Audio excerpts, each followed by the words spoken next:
Hello, everybody. Welcome back to the NBA Front Office Show. We've got a bunch of NBA news to get into today. John Wall, will he actually be traded this year? Maybe not. We're going to talk about that. We're going to talk about teams that might be interested, including the Clippers and some of their past and what that means for John Wall and whether or not that actually could be a landing spot for him. We've got a few signings, things like that to break down. A lot to get into. Keith, how are you doing, man? I'm doing good, man. I'm jealous though, because every time we come on here, you're rocking some kind of Lakers Nation gear. We gotta get some front office gear. We got But to. I need a polo or I'm partial to the quarter zip pullovers. Okay. I like those because those work. Those are nice out on the soccer field. I could even advertise the show and have people be like, "What's front office show?" I'm like, "Let me show you," and boost our numbers a little bit or something like that. But no, I'm good, man. Yeah, we're a week and a half from camps opening, and teams are not really. Normally, this is a very dead time, and Mhm. we've still got stuff going on. So I don't think this is gonna. There's clearly not even going to be a full-on dead time. It's just going to be stuff happening all the way up to training camp. Which I love. I hate the dead time. It drives me crazy. I just sit and stare at the calendar. I'm like, is it time yet? Is it time yet? Can the season start already? And at least now we've got some stuff that's actually going on. And I guess we'll kick things off with John Wall, Zach Lowe, and Tim McMahon from ESPN discussing that maybe John Wall won't even get traded this year. And Keith, it appears the plan between the Houston Rockets and John Wall, as we discussed on our last show, is for him to sit out until he's traded. Could that mean that John Wall sits out this entire season?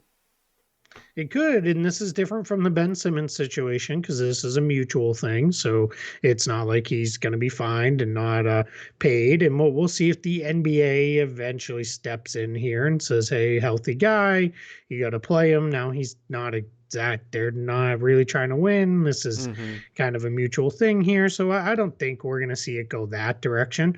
My guess is, yeah, we're not going to see him play another game for the Rockets. I would be very surprised, and it may not be a trade that happens this year. My belief is what will happen here is unless the Rockets jump in as a third or fourth team in some kind of Ben Simmons trade where there's lots of money moving around and big salaries kind of shuffling around different teams, that John Wall stays with the Rockets. And then when we get to the trade deadline and he is sat out for months, that turns into all of a sudden all right, I want to play. I Mm-hmm. can play.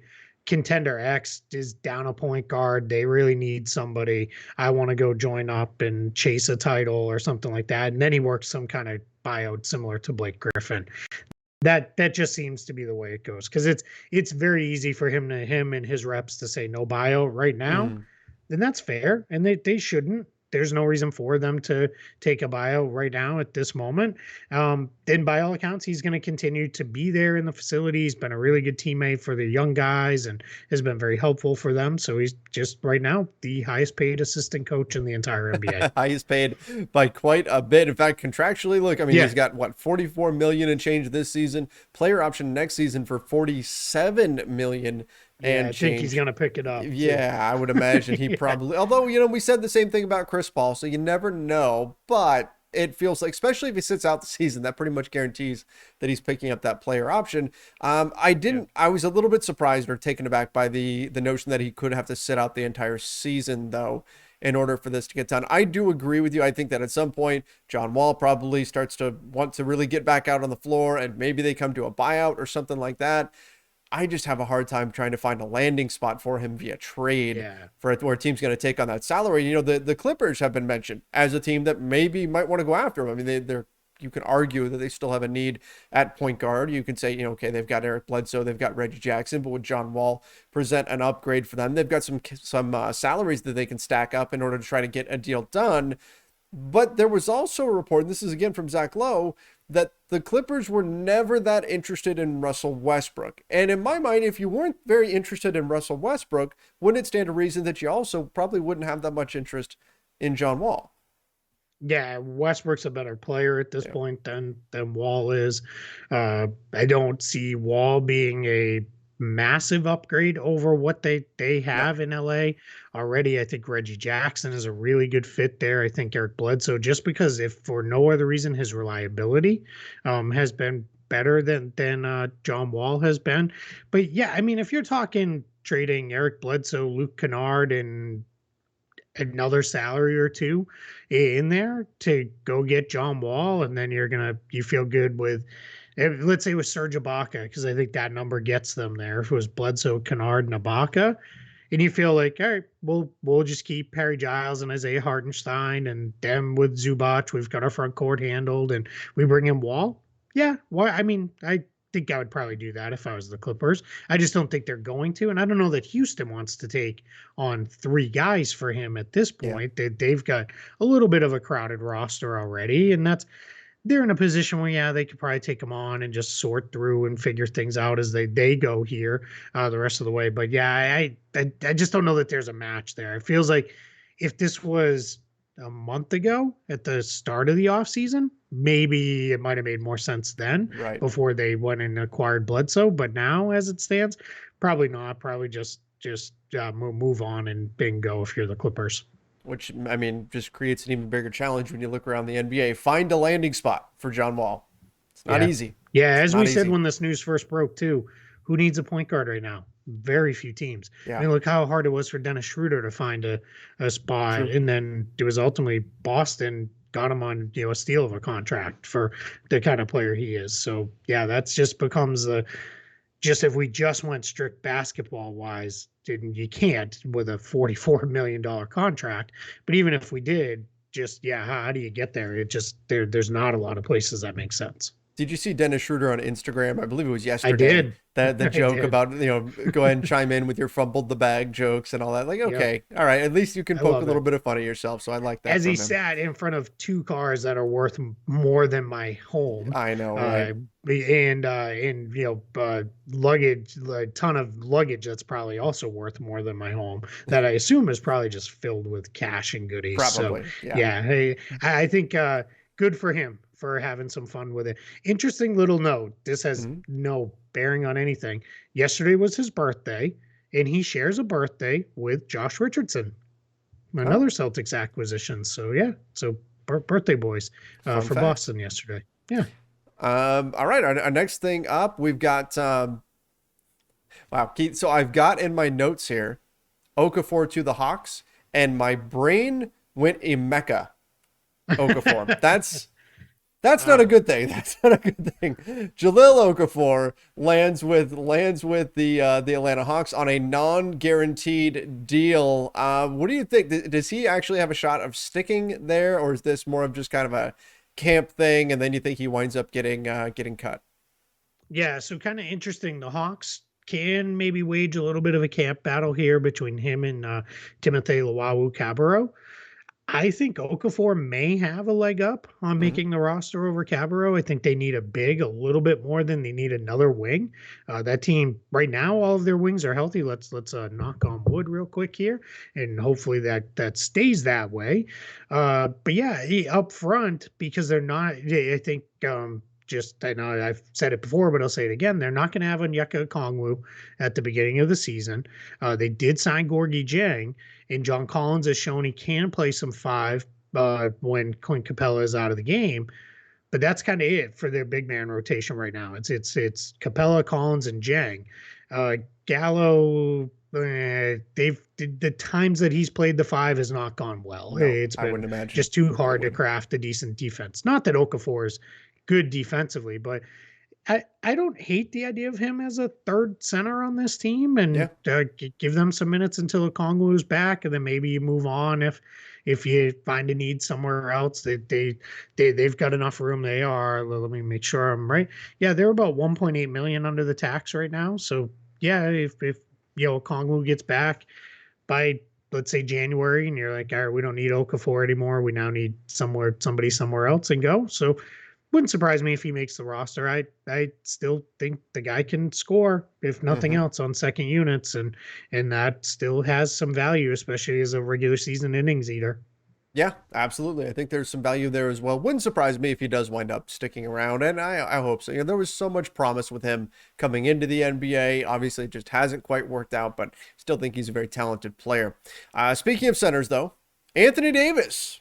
Maybe this is a real thing now, right? We heard right after the Westbrook trade to the Lakers that AD and LeBron and Russell Westbrook had got together and discussed how they were going to make things work on the basketball court.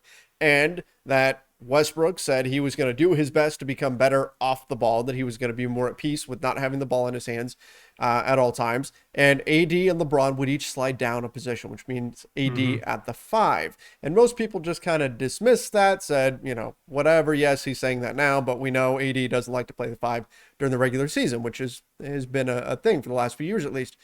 And now we've got Jake Fisher from Bleacher Report saying that Rich Paul actually was even telling other agents that, yeah, LeBron's going to be the 4, AD is going to be the 5, and you would think he would probably know. So this may have some legs to it. Anthony Davis actually playing the center position predominantly for the Lakers this season. I don't know, Keith, strategically it makes some sense, but the big question is always, can he hold up and can he stay healthy if he's logging those minutes at center? Yeah, it's the best way to make up for Westbrook's lack of shooting because AD as a shooting 4 is good, but AD as a shooting 5 is really good. Yeah. So that makes the big difference. You can clearly craft a good enough defense with him at the 5. Both New Orleans and the Lakers have done it at various times and for various minutes. It just comes down to there are very few big body banging centers like there used to be. There's Joel Embiid still out there. You've got guys like Nurkic, Gobert, that are still out there. Clint Capella, who we just talked about, those kind of guys. Maybe DeAndre Ayton a little bit inside that can put a shoulder in AD and move him around and those kind of things. So I think it's probably going to be one of those things that I would be surprised if he necessarily starts games there. But I think either Howard or Jordan comes in, they get that 5 minute or so till that first time out, then they're out. And then you see that each half. And then I think he plays a lot of 5 in the more meaningful minutes of games. And maybe when you're going against more of a stretch 5 guy or somebody who's a little bit smaller, like if you're going against Golden State and it's James Wiseman or which is opening Kevon night. Looney. Yeah, exactly. Maybe then Davis does start at the 5, and that's a good way to get a lot more balanced offense on the floor. I think what's more important than starting and all that stuff to me is this says to me that he will play a lot at the 5 this year versus being a last 5 minutes of the game thing, last couple minutes of the first half kind of thing. To me, if he's playing 10 to 15 minutes a night at the 5 of his probably about 35 minutes or so a night, that's pretty big for the Lakers because then you can build a lot more functional offensive rotations. What becomes kind of interesting there, though, is it sounds great to bump Davis and James up a position to the 4 and the 5, but who then plays the 3 without getting really kind of small in your thing? Because Carmelo can't really play the 3 anymore. Do you go with is it Trevor Ariza, Kent Bazemore? I'm guessing. I think it'd be one of those Tucker, two. of course. Yeah. Probably gets in there and plays, but it's interesting if nothing else. It just becomes. Are you robbing Peter to pay Paul here? Are you really just kind of creating a hole one place to not create one somewhere else? So, but the good news is versatility of lineups is never a bad thing to have. And the Lakers have that more this year than I think they did last year, maybe even more than they did in the championship team as well. Well, and, the thing that gives this the ring of truth to me is when we are thinking about this theoretical or hypothetical discussion that was had between Westbrook, Davis, and LeBron about, okay, what are we all going to have to do in order to make this work and play together? I don't know why, but in my head, they're sitting around a campfire roasting marshmallows while they're having this talk. I have no idea why my brain goes there. I'm sure that is not what it looked like, but in any event, they're having this discussion. And if you're Russell Westbrook, you've got to concede like, okay, hey, the ball's not going to be in my hands as much as I'm used to, as much as I would like, because LeBron and AD are going to have the ball too. But if you think back to what the Houston Rockets did, getting rid of Clint Capella in order to maximize the effectiveness of Russell Westbrook, and they did that so that you could have floor spacing, you could have guys drawing that big away from the rim, which then allowed Russ to just get to the basket pretty much whenever he wanted and not have that extra help there. The Lakers could have something, not exactly, you're not going to have a Mike D'Antoni offense or anything like that, but sure. If Russ is conceding that, okay, I'm not going to have the ball as much, Anthony Davis and LeBron conceding, okay, we'll move down a position, helps accommodate him. I think it helps him the most. So there's that give and take to that negotiation, if we want to call it that, that gives it a little bit of the ring of truth to me. Yeah, I definitely think we're going to see him at the 5 a lot Mm-hmm. more than we have the last couple of seasons. I just think the lineup or the roster construction almost demands it. And let's be honest, we don't even know how much Howard and Jordan have left Right. at this point. Dwight didn't look great at a lot of times with Philly last year. It's now maybe he's happier in LA. Well, whatever in the world happened with that situation where he tweeted he was coming back and then he wasn't, and Oh then he yeah. didn't, and now he is back and all that stuff. So, maybe he's happier and that gives him a little bit more. Maybe DeAndre Jordan has more left than what we thought. But yeah, they're gonna have to play AD at the 5. I continue to believe one of their open roster spots, maybe not now, but at some point it'll go to another 5 option by the time we get to the playoffs. And maybe somebody who could be a slight upgrade over Howard or Jordan late in the year and into the postseason. So we'll see where that goes. Yeah, I'd imagine that's something the Lakers would love to see happen. Nicely done. um, Well done. Isaiah Thomas. That would be fun. That would be. That would be kind of Yeah, fun. and then talk about having some shooting on the floor, because the one thing Kevin Love can do is still space the floor with a shot. So Yeah. yeah, Could be all a right, good time, moving but he's on. got to secure that buyout first. Isaiah Yep, Thomas working out for the Warriors, and he's worked out for a not few Jessica teams. Moscow. Yeah, right. And he is, I'd love to see him wind up somewhere. I think he still has something left, something to prove in the Yep. NBA. He's not the guy that he once was or anything like that. But working out for the Warriors could be a nice home for him. I don't whether it's the Warriors or someone somewhere else. I just want to see IT in the NBA somewhere. Agreed. Yeah, and I think this with the Warriors, what's happening here is this is probably on the Warriors side more of a, hey, let's check in. How does he Mhm. look? Well, what does it look like? That team still doesn't really have a real backup point guard on their roster. Probably the closest thing is Chris Chioza, who's on a two-way contract. So we'll see, where they go. Their challenge is they don't have an open roster spot right Yeah. now for IT. So that also becomes a little bit of an interesting thing. I mean, if we're struggling to find a home for John Wall uh, to play point guard, it's going to be a kind of hard to also find one for Isaiah Thomas. But the difference there is John Wall's coming in with the idea of going to play and play a lot, Right. where IT, you could bring him in as kind of a, all right, hey, we're going to work up to this and get you built up to playing a lot more. So yeah, And the my money will be slightly guess, different too. yes, yeah, that too. My guess is, yeah, we're gonna see him probably not catch on with someone for at least the start of training camp, but I'm confident he'll be back in the league at some point in the year as a point guard need developed somewhere. Uh, Pascal Siakam. A little bit Yeah, uncertain of his standing with the franchise, but addressed the fact that his name was popping up in trade rumors. Sounds like it didn't bother him, and not in a way of just like, oh no. Some of the players, right? You hear them say, "Oh no, I just shut all that stuff out. I don't pay any yeah, attention to it." Are they? it's the biggest lie I was they gonna all say it's a have. lie. Yeah, They're usually yeah, lying when they say that, but you do yeah, get that response a lot. Oh no, I shut that stuff out. Siakam actually distinguished that, like he heard it, but it was because it wasn't coming from like, hey, the Raptors want to trade him. It was more other teams wanting to acquire him, so that didn't bother yeah. him so much. Yeah, I highly encourage everybody go check out the article. I did a pretty wide-ranging article with Sopan Deb of the New York Times. They really got into a lot of different stuff, and yeah, on the trade rumor piece, he basically said, "Yeah, it was never that the Raptors told me they were looking to move me, and none of the rumors were that the Raptors were looking to move me. It was always teams liked me, and then." That's always a good thing, right? You Yeah. want teams to like you and want you. I think the other part with him, which was maybe a little more interesting to me, was he was very candid that when he signed his extension, he didn't fully understand what his role was with the franchise. Was he resigning to be the team's franchise player. Hmm. Then he spoke about how Kyle Lowry was still there, and he very rightly so called Kyle Lowry the greatest Raptor of all time. And then he was very open about just not fully understanding that, and how the communication wasn't always fully there the way they wanted it to be. But then he also spoke about how he's known Masai Ujiri for years, especially both of their involvements in Africa and African basketball and getting it to grow and those kind of things, and how he feels very comfortable there now. So my guess is this is a just it was not my guess.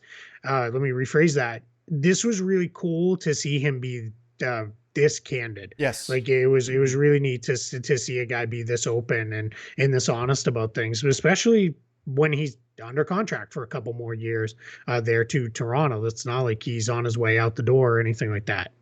Yeah, absolutely. There's a lot of times where usually you get this kind of a response out of either a rookie who hasn't been dealing with the media a lot, and so they say stuff that and that later on Yep. like comes back or whatever, or a veteran who is like they're at the end and they're kind of like whatever. I can say whatever I want at this point. You know, what's anybody going to do to me? I'm on a veteran minimum, like that type of thing. Yep. Usually, the guys that are in Pascal Siakam's spot are not as candid, and I'm not saying that in a negative way. Like they have reason Sure. to be sort of careful with their words and all that. But it was just refreshing to hear somebody that was just so open about everything Yep. that he had to say and his relationship with the franchise and all of that. Not that anything came across negative, because I don't think that it did, but it was just kind of cool to hear him kind of, I don't know, let loose a little bit.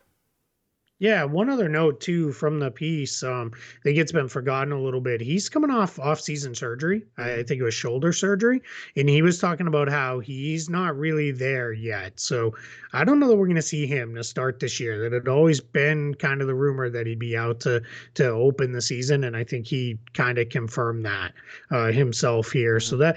that makes it a little more interesting with Scotty Barnes, and do they go small with OG Anunoby playing up a position, or do they even play Barnes at the four? Does Precious Achua work his way in there? Chris Boucher, could he play some four, which is what he initially was thought to be in the NBA? So just something to keep an eye on there. Just Siakam may not be in there right away to start the year. Well, and speaking of the Raptors, you know, we still aren't sure exactly what's going to happen with Goran Dragic, although it does feel more Yep. and more like he's going to be staying. I mean, the Dallas Mavericks now connected to Frank Ntilikina. Does that, you know, maybe inform us a little bit that the Mavs are operating so they don't? I mean, that's been the rumored landing spot for Dragic. If he does get bought out by the Raptors, was to land in Dallas, but now Dallas Yep. is looking at Ntilikina. Does that then mean that the buyout thing is probably not happening? Yeah, I don't think the bio thing is happening anyway. He Yeah. kind of killed that early on. I think that was more of a right, that Toronto Miami deal happened miraculously as the second free agency opened. So that was just incredible how that was negotiated They are so so fast. It's rapidly. I amazing. know. Unbelievable. Maybe it's because of Canada. Maybe they were I don't know. They're not time zones ahead. They're They're they're like only the, right the just above international us. date So line. No, they're not yeah, on the date line. maybe. It's got I to don't be, know. I don't Yeah, know. I don't Something know. crazy happened Yeah, there. something crazy happened there. But anyway, they that was rumored right after is well, Dallas was, we still didn't know, was Dallas going to be a cap space team, or are they not? Could this become a 3-team trade, or could Hmm. Toronto just then spin Dragic off by himself, and all those things? And those things never really happened. So my guess is he's there to start the year. Probably plays there for up until the trade deadline. See if there's a trade that materializes. If not, then maybe they start talking buyout, and let's see where Toronto is at that point too. If they're competitive, maybe Dragic is, nah, I'm good. I want to stay here, and let's keep pushing for a playoff spot or something like that. The Dallas side of things, very interesting. So Mark Stein, who when Stein reports on stuff with the Mavs, it's pretty He's, good. yes, you he's can very you tuned in can with the Mavs. generate, yeah, you can take it to the bank with him. They don't have an open roster spot right now on their like 15-man Hmm. roster for Frank Ntilikina. So that's got my eyebrows raised a little bit. Now they could waive a player and need a little bit of salary. That wouldn't be an issue, if they wanted to move on from Trey Burke or somebody like that Sure. towards the end of the bench. Even Moses Brown, he's only got a partially guaranteed contract, and he's like the sixth center of six centers on that roster right now. So, or this could just be a camp thing. Let's bring in Ntilikina. Let's get a look at him. Let's see where he's at. But I think that's interesting because if he can play, that's kind of a fun defensive minded guy to put with Luca Hmm. in the backcourt, and that gives you he would instantly be their best guard defender on that roster. And I think you need to start um how do I put it? You need to start managing your roster around Luca's limitations as a defender, more than maybe Dallas has in the last couple of seasons. But I think that's also, I think if you could pour truth serum into Dallas, they were better quicker than a lot of people maybe thought they would be. Yes. So you weren't necessarily going to start doing that until it was time, and now clearly it's time. So I like that landing spot for Ntilikina if it does come to fruition and he can stick there in Dallas. Yeah, I think it would be a good fit. And speaking of guard landing spots, Dante Exum, sticking with the Houston Rockets, looked pretty good playing for Australia, and now Yep. he's going to hang on in Houston. And we'll see. You know, there was so much hype on him coming into the NBA. I remember this was a big deal, him coming into the NBA draft. He never really hit in the NBA at this Yeah. point, but still intriguing. Got the size and the handle and all that kind of stuff. So we'll see what he can do with the Houston Rockets. Plenty of opportunities there, but definitely a team in transition as well. Yeah, again, another team. They don't have a roster spot, so not entirely sure where that one's going to go either. Now they've Yeah. got guys they can waive to bring Exum in on the 20-man roster, but it's getting them onto that 15-man roster.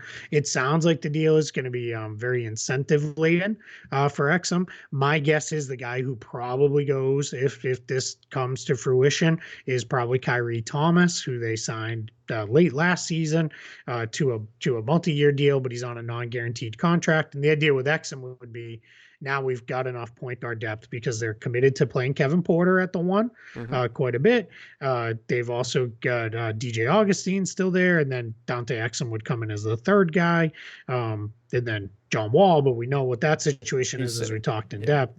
But yeah, it sounds like this one's going to be very similar to what the Rockets did with Nene a few years back, where the number is going to be like, whoa, that number is big, and then does he actually hit those incentives or not? That's going to be what ultimately will determine if Exum's contract comes in where it was at. But yeah, I think people forget too, he was on his second deal already because he had signed an extension Right. previous. So he's by no means old, but he's also not a 20-year-old kid anymore. He's just been out of sight, out of mind for a couple years now. Right. Right. And lastly, jumping from Dante Exum's Olympic performance to Team USA, looking Yeah. like they're going to have a new coach before the start Yeah. of the NBA season, fresh off of winning a gold medal. Do you have anybody in mind that you think would be a good candidate for Team USA at this point? Yeah, it was for a long time. The rumor was that it was going to be Brad Stevens was Uh-huh. going to be the one who was going to take over Team USA. I think now in his new job, that's not going to be the case. But yeah, I wouldn't be surprised if it's Steve Kerr maybe gets Yeah. elevated to that job. There's been some rumor of potentially maybe Jeff Van Gundy, who has coached Team USA through several of the qualifying cycles, and was a big part of just getting the team into the Olympics because that was big and into the World Cup and those kind of things. But other names that were mentioned, guys who have USA basketball experience: Eric Spoelstra, Tom Thibodeau, Monty Williams, Nate McMillan, Doc Rivers, Lloyd Pierce, as well as Steve Kerr and Jeff Van Gundy. That was from Grant Hill. Mentioned so some of those things. Grant Hill is now in charge of USA Basketball. He took over for Jerry Colangelo and is running things. So he basically wants somebody who comes in, understands the regular season game, but can manage the guys. And that's always the hard part Yeah. is managing all those egos because you get a whole bunch of guys who are superstars, and some of them are going to play 5 minutes a game and sometimes maybe not even play at all, and that can be really hard. So it's we'll see where this goes, but it's a pretty good job if you can get it, I guess, is the best way to put that. Yeah, and you know what? I mean, you went through that list, and I'm just thinking you can't go wrong. Like there's so like Yeah. you could make an argument for any of those guys. Those are all great coaches. So the Team USA should be in good hands regardless of who they wind up going with, and hopefully they can continue finding success and continuing to grow the game around the world. Yeah, All right, let's rapid fire go through some camp signings and Let's do two-way it. signings. If any of these jump out and interrupt, and we'll hear your thoughts on those. Josh Hall was waived from his two-way with the Thunder. They signed Paul Watson. Watson had been with the Toronto Raptors last season, and I believe the end of the season before. Damian Dotson cleared waivers from the Cleveland Cavaliers. That will make way for them to sign Denzel Valentine and Kevin Pangos coming in there. I think Valentine's an interesting addition for a team that needs wing help there. Isaiah Hartenstein, I think we might have talked about We this did. briefly, but he's going to be with the Clippers. Derek Alston Jr. Is signed a camp deal with the Utah Jazz. Juwan Morgan is inked his camp deal with the Boston Celtics. Caleb Martin, one of the two Martin twins, he had been playing with the Charlotte Hornets for the first couple of years of his career. He is now going to be on a two-way contract with the Miami Heat.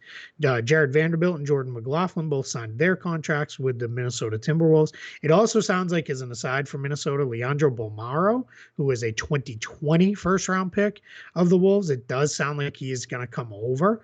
He was actually at the press conference where Minnesota brought in Patrick Beverly, and they had Vanderbilt and McLaughlin there and a whole bunch of other guys, which would seem to signal to me that if the deal's not done yet, it will be done soon. It's probably a buyout and a FIBA clearance thing, if I had to guess. With that one, Justin Robinson, a smaller guard, he signed a two-way contract with the Milwaukee Bucks. Broderick Thomas back to the Cleveland Cavaliers on a two-way contract. He was with them on a two-way deal. And then the Celtics Grizzlies trade of Juancho Hernan-Gomez for Chris Dunn, Carson Edwards, and a second-round pick swap has been finalized and is complete, as was the waiver of Marc Gasol, though those all happened yesterday. So the Grizzlies are still plus several players they need to clear out of their roster. Mm-hmm. They're plus 4 Oh, right now. I didn't realize it was. So I was thinking it was 2 or 3. It's at 4. Yeah. Oh, Memphis. Yeah, plus 4. Yep. So there's That's a lot. they could make one of them pretty easy because they could Eves Pons could be converted into a two-way contract. My money is kind of there where that happens, but they're gonna have to cut 3 guys who were in the NBA last year. So we'll see that the choices seem to kind of be down to Jarrett Culver, Sam Merrill, Chris Dunn, Carson Edwards, Daniel Oturu. Interestingly enough, all those guys were acquired via trade this year by the Grizzlies. So they've got some roster work to do in Memphis. All right, and I've got one more I'll add to the list because it just happened, and that's Cam Oliver to the Lakers on an Exhibit 10 deal. Played a little bit with the Houston Rockets last season. Actually like that. Yeah, he's I want to say, let me make sure I get this right, but I think he played over in Australia. I think he was actually signed to a team in Australia. Yeah, he was. I think it's like Cairns is how you say it over there. But yeah, he's been a guy who's been pretty good over in Australia. For them, he also played in Israel in 1920.